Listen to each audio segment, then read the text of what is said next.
Proverbs and Christian wisdom in our relationship with God.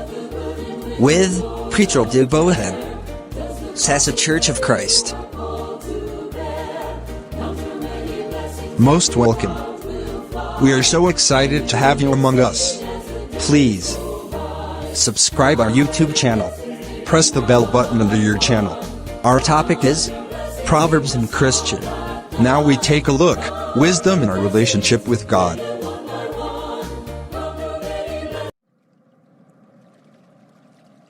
In this brief survey of the book of Proverbs, I have tried to stress that this book contains inspired wisdom that relates to every relationship we face in the course of life, family, friends, work, etc. That, as Christians who are to conduct themselves with wisdom, Ephesians 5:15-16, this book can serve as a valuable guide in such areas of daily living. But of all the relationships that we have, the one in which it is most imperative that we possess wisdom is our relationship with God Himself. Ephesians 5:17. Here again, the book of Proverbs has much to say that can benefit the Christian, even though we live under the new covenant of Jesus Christ, and not the law of Moses.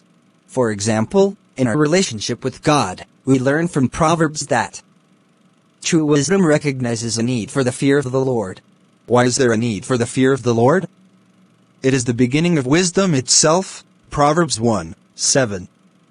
Unless a person has a proper fear of the Lord, he will not be receptive to the word of Lord. Confer Proverbs 1:7b.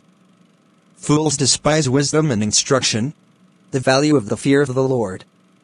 It prolongs life. Proverbs 10:27. By keeping one away from evil. Proverbs 16:6.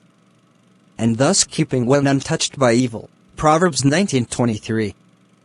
People often shorten their lives due to wickedness. For some illnesses are directly caused by wicked behavior, for example, STDs.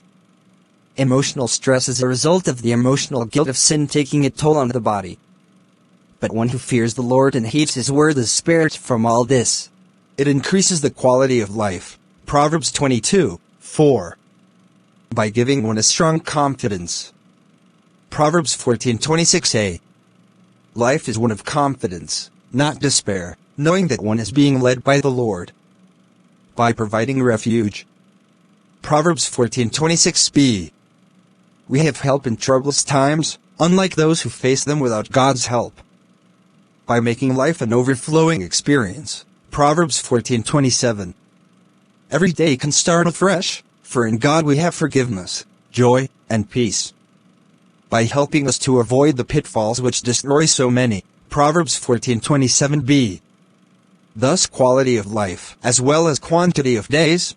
So from the Proverbs, we learn the value of the fear of the Lord, in our relationship with God, something which Christ and His apostles continued to recognize. Confer Matthew 10:28, Acts 10:34-35, Philippians 2:12. From Proverbs we also learn that true wisdom recognizes some things are an abomination to God. Defining the word abomination. Something which is worthy of or causing loathing or hatred. Something which is detestable. In other words, true wisdom understands that there is something which God hates with a loathing disgust. That one would not be wise in his or her relationship with God if they continue in things described as an abomination. Some things which are abomination to the Lord. 7 are listed in Proverbs 6:16-19. A proud look, pride. Confer Proverbs 16:5. A lying tongue. Confer Proverbs 12:22. Hands that shed innocent blood, murder. A heart that devises wicked plans. Confer Proverbs 15:26. Feet that are swift in running to evil, that is, quick to do evil rather than good. Confer Proverbs 15:9. A false witness who speaks lies, and thus perverts justice. Confer Proverbs 17:15. One who sows discord among brethren. Other abominations to the Lord. False weights, by which others are cheated. Proverbs 1:1. A king committing wickedness. Proverbs 16:12. The sacrifice, worship of the wicked. Proverbs 15:8.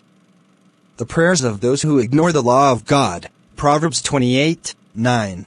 Understanding these things are that which God detests and loathes. A Christian walking in wisdom before his God will certainly avoid such. Finally, consider that from the Proverbs we also learn that true wisdom recognizes our relationship with God is affected by our relationship with others. Proverbs 21:3. Our relationship with the poor and needy. How we treat them reflects how we treat God. Proverbs 14:31. If you make fun at their plight, beware. Proverbs 17:5. The Lord will bless those who are gracious to the poor. Proverbs 19:17. And the Lord recompenses his anger on those who rob the poor. Proverbs 22:22-23. Our relationship with widows and fatherless. God is concerned for the widow. Proverbs 15:25. And he will redeem the fatherless who are abused. Proverbs 23:10-11. Our relationship with our enemies. The Lord is not pleased when we rejoice over the defeat of our enemies. Proverbs 24:17-18. And the Lord will reward those who show kindness to their enemies. Proverbs 25:21-22. In conclusion, what wisdom can we therefore glean from the book of Proverbs? Simply that if we have the fear of the Lord in our hearts, so as to do those things that please him, we avoid those things which the Lord hates. We treat others with righteousness and justice. Our relationship with God is on a solid foundation. I hope that this brief survey of the book of Proverbs has stimulated you to study it more on your own, to let its wisdom guide you in your life As we close this series, I leave you with both the promise and a warning from the Proverbs themselves. The promise. He who heeds the word wisely will find good, and whoever trusts in the Lord, happy is he. Proverbs 16:20. The warning. Every word of God is pure. He is a shield to those who put their trust in him. Do not add to his words, lest he reprove you, and you be found a liar. Proverbs 30:5-6. Have you placed your trust in the Lord, by humbly submitting to his words?